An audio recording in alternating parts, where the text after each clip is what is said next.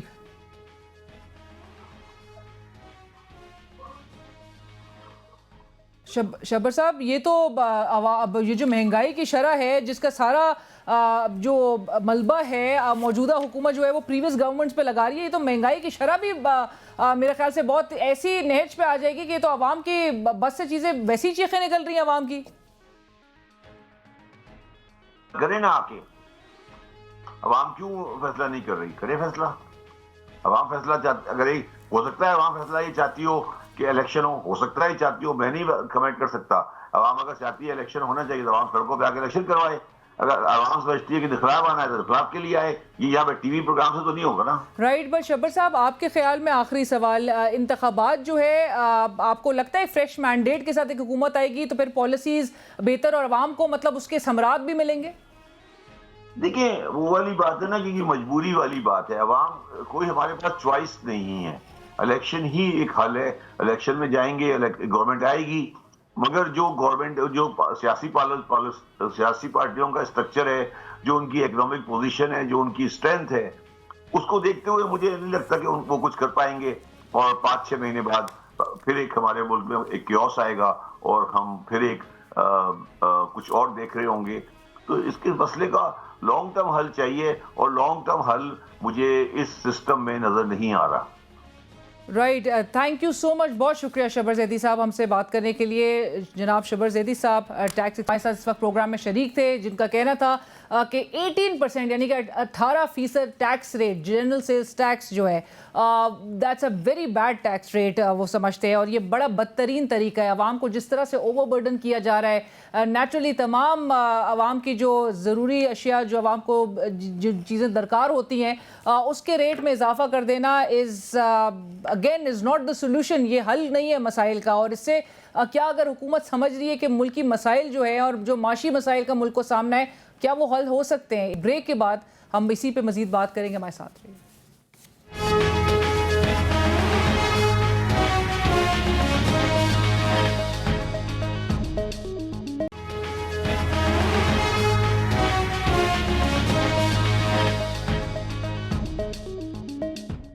Break کے بعد ہمیں جوائن کر رہے ہیں عقیل کریم ڈیڈی صاحب, چیئرمین AKT گروپ. عقیل صاحب السلام علیکم, بہت شکریہ ہمیں جوائن کرنے کے لیے. عقیل صاحب, آج جو یہ فائنانس بل پیش کیا گیا ہے, یہ جو منی بجٹ لے کر آئے ہیں, IMF کی خوشنودی تو چلے حاصل کر لی, IMF کو کی کنڈیشنز مانتے ہوئے آپ نے جو اقدامات لگائے ہیں اس سے تو عوام ہی بظاہر اوور برڈن نظر آ رہی ہے. آپ کی رائے کیا ہے اس منی بجٹ کے حوالے سے؟ آپ کو کچھ اچھا نظر آ رہا ہے اس میں؟ ہمارے ملک کو کینسر لگا ہوا ہے اور ہماری گورنمنٹ چاہتی ہے کہ پیناڈول سے ٹھیک کرے.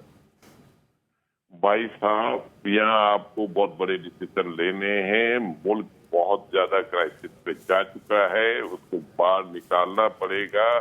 وہ بھی آپ IMF کے کہنے پہ جو علاج کر رہے ہو, یہ ناکافی.